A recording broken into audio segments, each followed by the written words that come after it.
Win number 70, there's been a lot of talk about it. You said before every year you kind of throw it out there as a number. Well, it actually came to reality tonight. How does that feel? It's kind of crazy to even think about.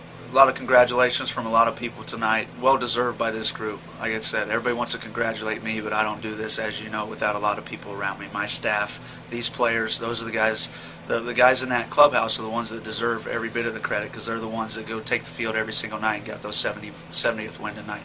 Hopefully we can add to it this week, and we got 3 more left before we go into postseason. I wanted to talk to you about playing the same team in the playoffs as you're finishing the regular season with. How does that affect how you play this series, or doesn't it change anything at all? I don't think it changes anything in my mind. You know, a lot of people, it might change their mind in certain situations, but not me. We're just going to take it, as we always say, we expect to win every single day. Tomorrow night we're going to show up. They're wearing a different uniform, and we're going to expect to win no matter what the circumstances are. Daniel Bennett came in a big situation tonight, bases loaded. It was down to a 2-run game. And as Daniel Bennett typically will do, stranded all 3 of them, struck out the 8-hitter, and then gets a ground ball back from a pitcher who was hitting for the first time. I thought he was very crisp tonight. Usually you can tell right away. His fastball was working good. He had that good sink going. When he can live down at the knees, he came in, I told him, bases loaded, 1 out, get your ground ball. Do what you do right here. Go right at this guy, and let's get a ground ball. Ends up striking him out, I believe, and then, like you said, we get the ground ball with the next guy on a pitcher. So came in, did his job. You know, Van Skyke, I know, appreciates it as a pitcher coming in with the bases loaded. Those are your runs out there. Those guys appreciate it very much so when the next guy comes in and takes care of business and gets them out of a jam. You guys broke the stolen bases record last night. Clearly you weren't happy with that. Add a bunch more tonight. That's the plan, right? The Wingnuts are going to be aggressive every night. That's the plan. We're going to be aggressive every single night, try to put pressure on defenses as much as we can. You know, Lucci ends up getting the bag, then he overslides. It was a slip and slide out there again tonight anytime it rains, and I try to tell those guys before the game, grab onto the bag. When you go by it, grab onto it. And unfortunately, he just ended up sliding past it and coming across, they ended up putting the tag on him. But we were very aggressive tonight on the bases, ended up getting 6, I think, tonight to add to our total. You guys are concluding the regular season with a 4-game set against a team you've seen plenty this year. You also know they're going to be your first-round playoff opponent. How does that change the dynamic of this series? I don't think it changes anything, man. Yeah, we've played them several times, but, you know, each night we still want to go out and get a W. Each time we play those guys, doesn't matter who we play. It just happens to be Laredo this last series, and like you said, once again. But I think it's important just for our confidence and just to keep in the back of those guys' heads that, you know, they're going to play us and we handle them pretty well. This starting pitcher, Tyler Pearson, threw over 150 pitches his last time out, which was against you guys in Laredo. Tonight, he went over 120. Walked a lot of batters, 10 tonight. Do you take that into your mind when you enter the box? You were on base all night.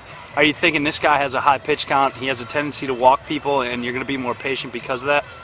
Yeah, I think it's just according to what type of hitter you are. But, yeah, definitely know if you have a guy that's struggling a little bit with his command, you definitely want to try to see some more pitches and, like you said, get his pitch count up. And, you know, a lot of times it has to do with who's behind the plate and, you know, calling balls and strikes. The guy tonight had a super tight strike zone. So I think it was important that we did see some extra pitches, and it paid off for us. They have some guys playing positions they normally wouldn't play. Baseball is a sport where you can kind of, it's not like basketball where a team isn't necessarily playing to win and it kind of affects you. Do you guys still play the game? You want to play Wingnuts baseball no matter what the other team is trying to do? Yeah, man, and, you know, I think it's important we come out each night, like I said earlier, and just play. We want to get a W, so it's important we go out and everybody does their job. Doesn't really matter what the other guys are doing or the other team is doing. They're going to come out and try to win just like we are. It's important that we just play our style of baseball and go out and do our job. 3 more games for you until the playoffs. What's your goal? What's the biggest thing you want to accomplish before Wednesday night in Laredo? Man, I think as a team we just want to continue to play well. We don't want to let up and, you know, limp into the playoffs, I guess you could say. It's important that you go in on, I guess, on a good note and having high confidence and knowing that you can just keep it rolling even once the playoffs start. Chris, before I let you go, anybody want to say hi to? Just family back home. Appreciate it. 70 wins is a number that a lot of teams will talk about at the beginning of a 100-game season, but not very often does it happen. In fact, it's never happened in this league. You guys win Game 70 tonight. How special is that? It's pretty awesome.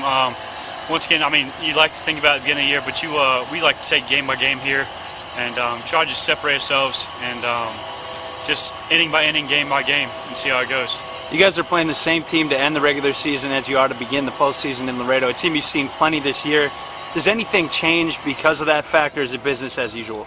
It's business as usual, but we get to know them, they get to know us. There's really no secrets. So it all boils down to playing the game the right way, executing when you get the chance, and putting runs on the board. You were able to come in and strand the bases loaded in your outing tonight. They had just trimmed the lead from 6-1 to 6-4. You come in with the bases loaded, facing the 89 hitters. What kind of a sense of pride do you have when you inherit a starter's runners into not giving them any earned runs? As a reliever, that's what I like to base my performance off of. Coming in situations and keeping guys on base and not letting them score. And with our bullpen and our offense, I knew as long as we got ourselves back in the dugout, we'd be fine. And with our bullpen, we could have thrown anybody in that situation. They would have done the job. The second batter you faced was a bullpen pitcher like yourself. How much would you like the opportunity to bat with the bases loaded in a close game, and how would you perform? Oh, that'd be unreal. You know, I think that'd be definitely a highlight of the season. I'm a drop and drive type hitter, so you know I'm definitely gonna do some damage most likely. You know, I've always told Hooper, you know, if you need a guy, I'm the guy, and he's recognized it. He's seen the talent, and I'm definitely waiting on my opportunity. I'll be ready. One more serious question for you, I guess, before we let you go. 3 games left until the postseason. What is your goal, or what is the team's goal to accomplish before next Wednesday? Just to go through and play the game the right way and get all the kinks worked out before the postseason, and obviously to stay healthy. If we have anybody dinged up, you know, we want to take care of that and get us where we're going in the postseason as a healthy ball club. Anybody want to say hi to before I let you go, Benny? Yeah, I want to say hi back to my folks, Mom and Dad, Sarah, Dave, Doug, Ashley, Mary Beth, Lorley, Jenny, and my girlfriend Katie.